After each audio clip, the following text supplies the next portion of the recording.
Assalamualaikum viewers, I hope you are fine. Welcome to Psychology with Muqaddas. Today we are going to study lesson number 2, that is historical perspective on abnormal behavior.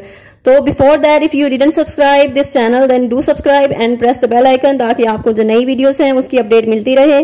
GDP solution, assignment solution और कोई भी short lecture या फिर psychology से related कोई भी concept जो है उसकी वीडियो आपको फौरन मिल जाएगी इस चैनल से।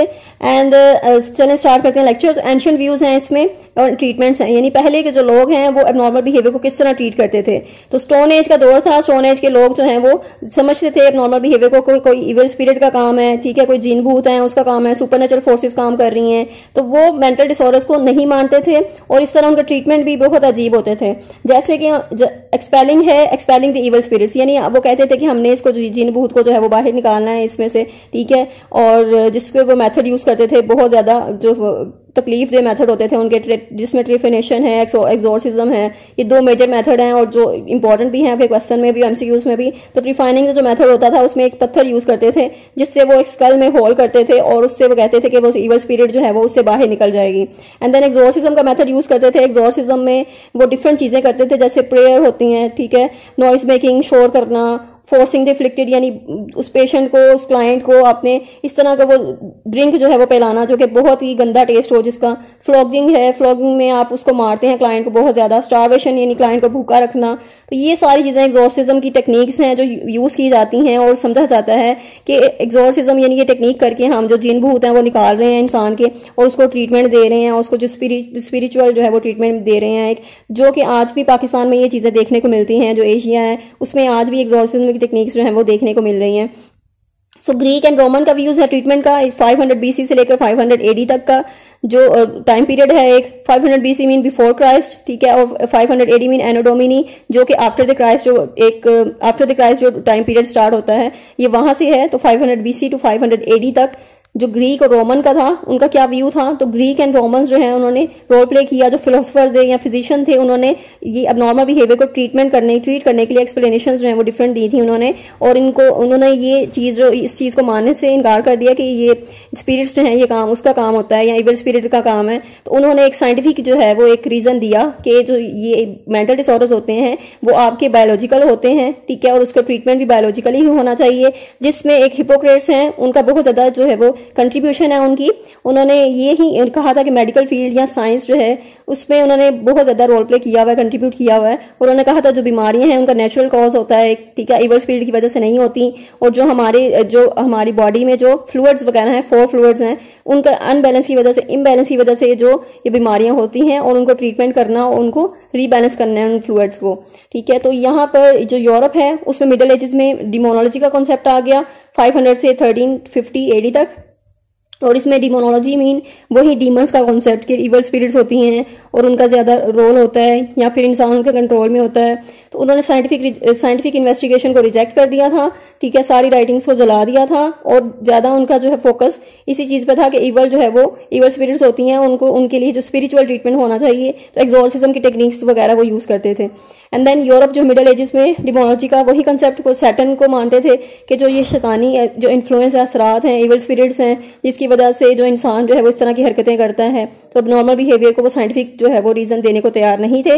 एंड देन ट्रीटमेंट भी उनका उसी तरह ही होता था। एक उन्होंने डिसऑर्डर फाइंड आउट किया, डिसऑर्डर जिसे कहते हैं स्पिरिचुअल डिसऑर्डर, वो कहते थे कि टेरेंटिज्म है, यानी कि इंसान जो है उसको स्पाइडर या वुल्फ वगैरह की जो स्पिरिट है उससे कंट्रोल किया हुआ है, जिसे वो टेरेंटुला कहते थे। और इसको वो डिसऑर्डर को ट्रीट कैसे करते थे, इसको टेरेंटुला एक डांस होता था जिसको परफॉर्म करके उसको ट्रीट किया जाता था। एंड देन इस्लामिक पर्सपेक्टिव है जो कि गोल्डन पीरियड था हमारा, जिसमें मुस्लिम फिलोसफर्स हैं, उन्होंने बहुत ज्यादा कंट्रीब्यूट किया एबनॉर्मल बिहेवियर को ट्रीट करने में, जिसमें अल राजी की कंट्रीब्यूशन है। इन्होंने म्यूजिकल थेरेपीज दी थी जिससे लोगों में जो फियर है या शौक है उसको ट्रीट किया जाता था, ठीक है। उसके बाद अब इब्ने सीना है, एविसीना, उन्होंने तिब्बी अल कानून की बुक लिखी, उन्होंने इमोशनल कंडीशंस दी। एंड देन उन्होंने ह्यूमन जो इमोशंस हैं उनका जो है वो एक बहुत इंपॉर्टेंट जो है वो रोल प्ले करती हैं हमारे बिहेवियर में। तो इमोशंस के बारे में उन्होंने बताया, कंडीशनल थेरेपी उन्होंने दी। एंड बिहेवियरल साइकोलॉजिस्ट जिन्होंने आज 20th सेंचुरी में दी थी वो उन्होंने पहले ही कंडीशंस जो है वो कंडीशनल थेरेपी एक इंट्रोड्यूस करवाई थी और जो हमारी बेसिक है बिहेवियरल साइकोलॉजिस्ट के लिए एक बेस थी। एंड देन अल गजाली है, अल गजाली ने इहिया की बुक लिखी थी जिसमें उन्होंने बताया था बच्चे जो हैं वो इगोसेंट्रिक यानी सेल्फिश होते हैं।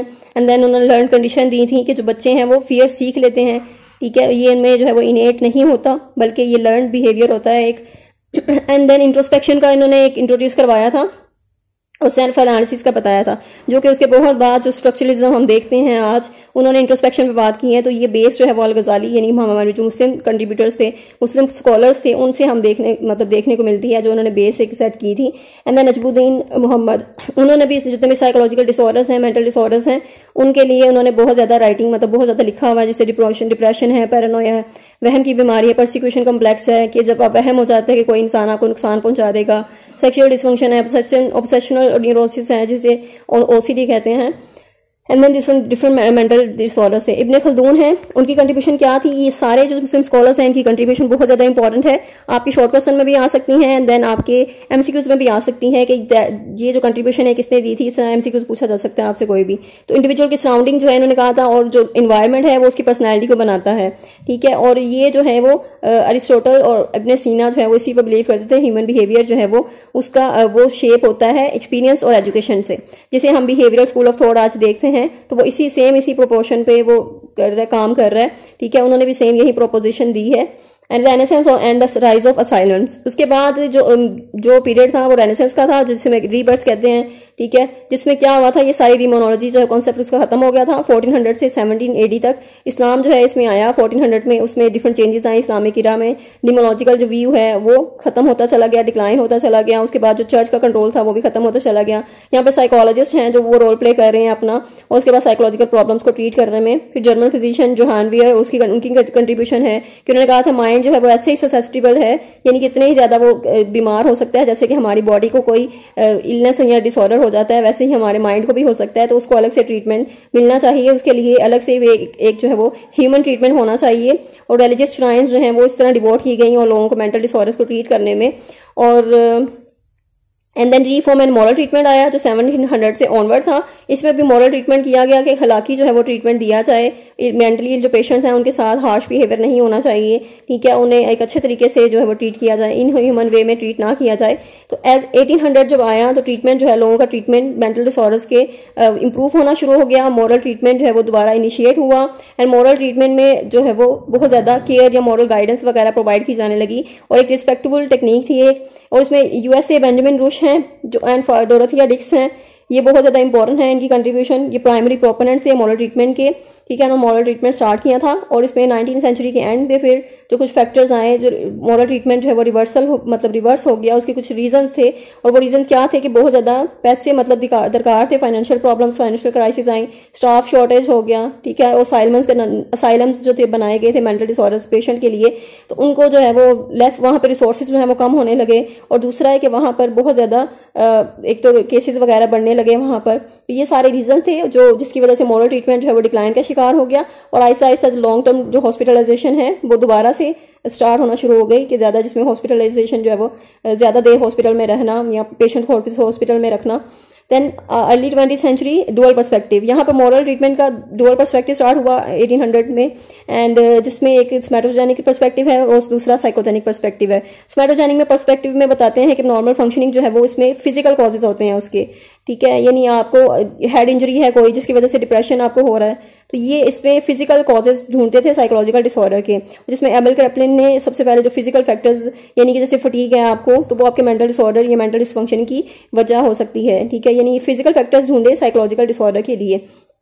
दूसरा पर्सपेक्टिव हमारा साइकोजेनिक पर्सपेक्टिव होता था, यानी इसमें पर्सपेक्टिव में नॉर्मल फंक्शनिंग जो है वो साइकोलॉजिकल उसके रीजंस होते हैं, साइकोलॉजिकल कॉजेज होते हैं। एंड देन जिसमें हिप्नोटिज्म जो है वो एक इंट्रोडक्शन करवाया गया हिप्नोटिज्म का फ्रेडरिक मेस्मर ने हिस्टेरिकल डिसऑर्डर्स के लिए। एंड देन न्यूरोलॉजिकल स्टडीज की गई, सिगमंड फ्राइड ने साइकोएनालिसिस की थेरेपी दी है। एंड इसके बाद कुछ करंट ट्रेंड्स हैं, यानी आजकल हम देखें तो आजकल जो है वो किस तरह जो है वो ट्रीटमेंट हो रहा है, और मेंटल डिसऑर्डर्स को किस तरह ट्रीट किया जा रहा है, और इसमें कौन कौन से जो है वो ट्रेंड्स हैं। तो करंट ट्रेंड्स ट्रीटमेंट के इंपॉर्टेंट क्वेश्चन है, और इसमें कोई भी ट्रीटमेंट पूछा जा सकता है आपसे, या फिर ये एमसीक्यूज में इंपॉर्टेंट है कि कौन से ट्रेंड्स हैं मेंटल डिसऑर्डर्स के ट्रीटमेंट के लिए जो आजकल हो रहे हैं। साइकोट्रोपिक मेडिकेशन, इसमें मेडिसिन दी जाती हैं और मेडिकेशन के थ्रू जो है वो ट्रीटमेंट दिया जाता है, एंड जिसमें एंटी डिप्रेशन यूज करते हैं, एंटी एंग्जाइटी ड्रग्स यूज करते हैं। डी इंस्टीट्यूशनलाइजेशन, यानी हमने पेशेंट को ज्यादा देर हॉस्पिटल में नहीं रखना, बल्कि आउट पेशेंट केयर है, उनको मेडिसिन देकर उनको जो है वो उनको फ्री कर देना है, वो कम्युनिटी में जाके दोबारा वहां पर जो है वो रह सकते हैं, हॉस्पिटलाइज नहीं करना उन्हें। And community mental health approach है, कम्युनिटी मेंटल हेल्थ भी यही अप्रोच है कि इसमें कम्युनिटी मेंटल हेल्थ जो है वो खुद जो साइकोलॉजिस्ट हैं वो खुद आपके पास आएंगे, ठीक है, वो क्लाइंट्स को जो है वो हमने रिहेबिलिटेट करना है कम्युनिटी में ही रहकर। And then outpatient treatment है, आउट पेशेंट ट्रीटमेंट मीन्स कि आपने इंस्टीट्यूशन में नहीं रहना, लॉन्ग टर्म हॉस्पिटलाइजेशन नहीं होगी बल्कि शॉर्ट टर्म होगी, थोड़े अरसे के लिए आप वहां पे रहेंगे, फिर आपके आउट पेशेंट साइकोथेरेपी होगी, मेडिकेशन से आपको ट्रीटमेंट किया जाएगा आपकी कम्युनिटी सेटिंग में ही। इसके अलावा प्राइवेट साइकोथेरेपी है, प्राइवेट साइकोथेरेपी में प्राइवेट जो आपके जो अपना आप प्राइवेट क्लिनिक ओपन कर लेते हैं वहां से आप जो है वो साइकोथेरेपी लोगों को दे रहे हैं। And then growing emphasis on preventing disorders. तो इसके बाद डिफरेंट जो है वो कम्युनिटी मेंटल हेल्थ अप्रोच ने प्रिवेंशन मूवमेंट चलाई, ठीक है, जिसमें उन्होंने कुछ इस तरह के प्रोग्राम्स वगैरह ऐड किए जो लोगों को अवेयरनेस देने के लिए बनाए गए साइकोलॉजिकल प्रॉब्लम्स के हवाले से। And then promoting mental health, इस तरह वो उन्होंने कुछ इस तरह की कैंपेन चलाई जिसमें वो डिफरेंट ऑर्गेनाइजेशन काम कर रही थी। WHO ने भी प्रमोट किया मेंटल हेल्थ को और प्रिवेंशन प्रोग्राम्स बनाए गए। एंड देन साइकोलॉजी को जो है वो उसकी स्टडी को पॉजिटिवली इनहेंस किया गया, पॉजिटिव फीलिंग्स या ट्रेट्स एंड एबिलिटीज को। एंड देन उसमें साइकोलॉजिकल पेशेंट्स जो हैं उसको ट्रीट किया गया जैसे कि हम दूसरी फिजिकल जो एलिमेंट्स हैं या डिसऑर्डर्स हैं उसको ट्रीट करते हैं। सो दैट वे इन्होंने बहुत ज़्यादा इंप्रूव किया, प्रमोट किया मेंटल हेल्थ को। I hope I made it clear. If you have any confusion then you can ask in comment section. And मिलते हैं नेक्स्ट लेक्चर में। टिल देन टेक केयर, अल्लाह हाफिज़।